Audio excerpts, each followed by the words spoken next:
네, 여러분 반갑습니다. 큐스타디 권태원 선생님입니다.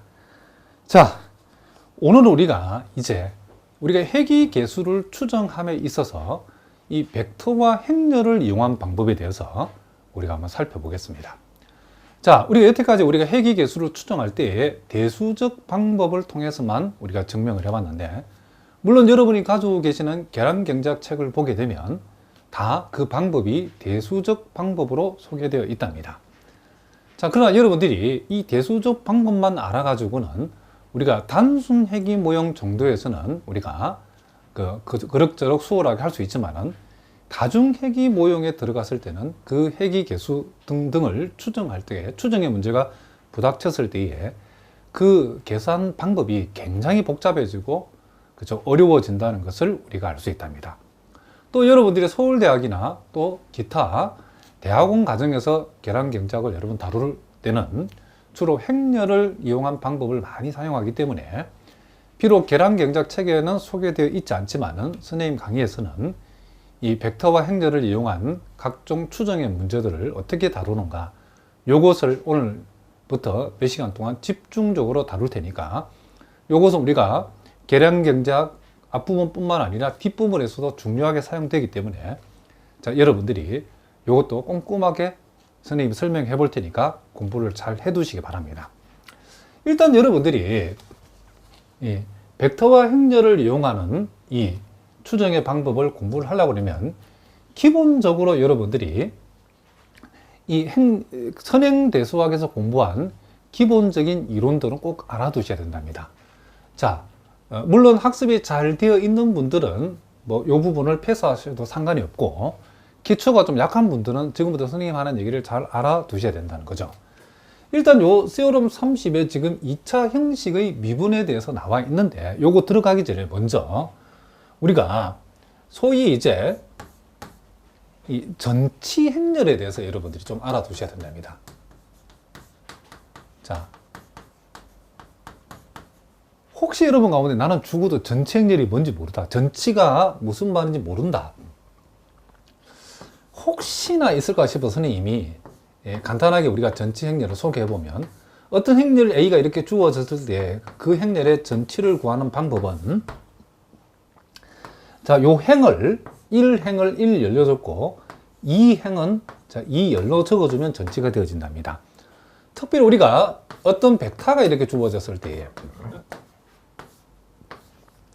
요 알파 t 전치를 구하라 그러면 요 1행을 1열로, 1행을 1열로, 자, 1행을 1열로, 요 2행은 2열로, 3행은 이렇게 3열로 적으면 전치가 되어지겠죠. 자, 요 다시 한번 조금 좀 헷갈릴 수 있으니까. 자, 요 같은 벡터 1, 2, 3의 전치는 그쵸? 1행은 1열로, 2행은 2열로, 3행은 3열로 배현함. 요렇게 전치가 되어진다는 걸 알 수 있죠. 그래서 전치 행렬이라는 것은 이런 의미를 갖고 있다는 거 알아두시고, 그럼 이 전치 행렬의 소위 중요한 공식이 몇 가지 있는데, 요거 앞으로 우리가 벡터와 행렬을 이용한 추정의 문제를 다룰 때 많이 사용되기 때문에 여러분들이 꼭 알아두셔야 됩니다.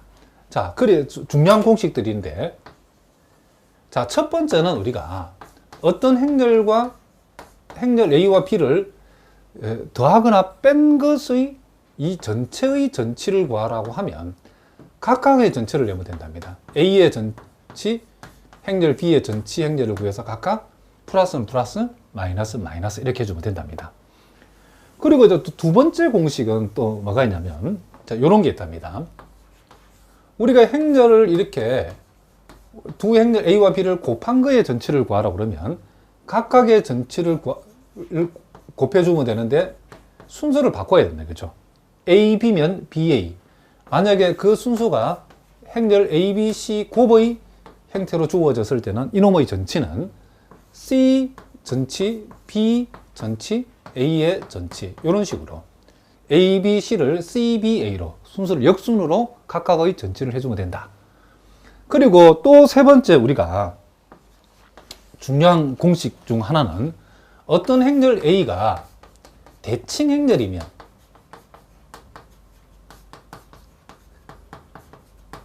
행렬A가 대칭 행렬이면 그 행렬의 전치 행렬과 자기 자신은 항상 같아가 되어진다는 사실. 그러니까 이 대칭 행렬이라는 것은 무슨 뜻이냐면 주로 이런 거죠. 자, 뭐 대학적으로 선생님이 한번 적어 보겠습니다. 자, 이런 식으로 적었을 때, 자, 모양이 안 예쁘니까 좀 예쁘게 다시 한번 적어 보겠습니다. 자. 그러니까 대칭 행렬이라는 것은 우리가 이 행렬의 주 대각선을 기준으로 해가지고 서로 바라보고 있는 값들이 서로 같은 행렬. 그러니까 2하고 2가 서로 같은 값이죠. 자, 3하고 3이 같은 값이고 4하고 4이 같은 값. 이런 행렬을 우리는 뭐다? 대칭 행렬이다라고 우리가 불러준다는 거죠. 그러면 대칭 행렬을, 자, 요 행렬 A를 대칭 행렬이라 했을 때에 요 행렬, 대칭 행렬의 전치 행렬을 한번 구해보겠습니다. 전치를 구해보면, 자, 1행은 1열로 적고, 2행은 2열로 적고, 자, 요 3행을 3열로 적었더니, 결국 같죠, 그렇죠? 1, 2, 3, 203, 204, 345, 1, 2, 3, 204, 345. 그러니까 대칭 행렬의 전치는 자기 자신과 같다. 자, 요것도 여러분들이 또 알아두시고. 그리고 또 우리가 네 번째 중요한 것은 어떤 행렬과 행렬의 전치와 자기 자신을 곱한 행렬. 자, 요거 전체를, 요걸 하나 행렬로 봤을 때, 요런 꼴의 행렬은 항상 뭐가 된다? 요놈이 대칭 행렬이 되어진다. 자, 3번의 의미하고 4번의 의미가 서로 다르기 때문에 잘 알아두셔야 된답니다. 여기는 행렬A가 처음부터 대칭 행렬이었을 때의 전치와 자기 자신이 같다는 얘기고, 요것은 행렬 A는 처음부터 전치인지 아닌지 우리하고 상관이 없다는 거죠. 이미 어떤 행렬이 왔었는데 그 행렬이 전치와 자기 자신을 곱한 것을 하나의 행렬로 봤을 때 이것은 대칭 행렬이 되어진다는 거죠. 그러니까 우리가 예를 들어서 아까도 살펴봤던 거죠. 행렬 A가 만약에 1하고 2하고 3하고 4다. 그러면 행렬 A의 전치와 행렬 A를 우리가 곱한다는 말은, 자, 1행을 1열로 적고, 자, 2행을 2열로 적고, 이래서 자기 자신을 이렇게 우리가 곱하게 되면 이 결과는 어떻게 되죠? 자, 요렇게 곱하고 요렇게 곱하니까 요놈이 1제곱 3제곱, 자, 1 곱하기 2, 2 곱하기 3이죠. 그쵸? 자, 계산해 봅시다. 2되고 10이 되니까 여기 14가 되겠죠. 자, 2되고 10이 되니까 14가 되겠죠. 자, 요렇게 곱하고 요렇게 곱하면, 자, 2제곱 플러스 4제곱. 이렇게 되죠. 그러니까 요 주 대각선을 기준으로 해서 요 두 놈이 같은 값이니 이게 지금 무슨 행렬이다? 대칭 행렬이 되어진다는 것을 알 수 있죠. 자, 행렬 A는 대칭 행렬이 아니지만은, 자기 자신하고 전체 행렬을 곱한 것은 뭐가 된다? 대칭 행렬이 되어지더라. 자, 요것도 여러분들이 중요한, 그쵸? 상식 중에 하나니까 알아두셔야 된답니다. 그러니까 여러분들이 아마 선행대수를 공부를 안 했거나 또는 조금 기초가 많이 약한 분들을 위해서 선생님이 설명하는 거니까 이미 알고 계시는 분들은 이런 부분을 빨리빨리 패스를 하고 넘어가셔도 된답니다. 자, 그러면 이제 우리가 요 세오럼 30을 우리가 한번 살펴보겠습니다. 자, 우리가 2차 행식의 미분인데 일단은 우리가 2차 행식의 정의가 뭔지를 살펴보고 그리고 2차 행식의 미분의 결과가 어떻게 되는지를 우리 여기서 한번 살펴보도록 하겠습니다. 2차 형식의 정의는, 자, 예를 들어서 우리가 벡터가, 자, 요게 알파 n이 아니고 알파 k죠. 알파 k. 자, 알파 k. 자, 알파 1, 알파 2, 알파 k. 요렇게 소위 k 곱하기 1 형태의 벡터 알파가 주어졌을 때에 우리가 k 곱하기 k의 그냥 행렬이 아니고 대칭 행렬, 요게 중요하죠. 대칭 행렬 a가 주어졌다라고 했을 때에 요 벡터의 전치를 행렬 A 앞에 곱하고 요 벡터를 행렬 A 뒤에 곱했을 때 요 행렬 A가 무슨 행렬이다? 대칭 행렬이다. K 곱하기 K 대칭 행렬. 이렇게 되어졌을 때 알파 TA 알파를 우리는 알파의 뭐다? 2차 형식이라고 불러주고 그와 같은 2차 형식을 요 벡터 알파에 관해서 미분을 하게 되면 알파 TA 알파에서 요 알파 T를 상수 2로 바꾸온 2A 알파의 결과로 미분되어진다. 요걸 여러분들이 잘 기억해 두셔야 된답니다. 그러면 우리가 기본적으로 2차 형식은 결국 요게 1 곱하기 1 행렬이 나오는데 2차 행식을 미분하라고 하는 것은 결국 요 알파, 벡터 알파에 관해서 미분하라고 그러면 구체적으로 우리가 구한 2차 행식을 알파1에 관해서 편미분, 알파2에 관해서 편미분, 순차적으로 알파 k에 관해서 편미분한 결국 k 곱하기 1, k 곱하기 1 형태의 그렇죠. 벡터의 모양으로 그렇죠. 결과가 나온다는 것도 여러분들이 참고로 좀 알아두셔야 된답니다. 자, 이게 이제 무슨 말인지 여러분들이 자, 이것도 기초가 약한 분들 스님이 간단한 예를 우리가 하나 들어서 설명을 한번 해보도록 하겠습니다. 자, 우리가 만약에 자, 요 벡터 알파를 편의상 자, 알파1, 알파2 좀 복잡하니까 3개짜리만 한번 생각해 보겠습니다. 그럼 알파의 t라고 하는 것은 요 놈의 전치는 알파1, 알파2 자, 세로로 가로로 적으면 되겠죠. 이렇게 되어질 거고 그리고 행렬 A를 우리가 편의상 조금 쉬운 걸로 합시다. 자, 1하고 0하고 자, 이렇게 이제 주대각선 1이고 이제 대칭이 되게 숫자를 적으면 되겠죠. 자, 요 자리에 만약에 마이너스 1이 온다. 그럼 여기에 마이너스 1이 오겠죠. 자, 부호는 플러스를 합시다. 차라리.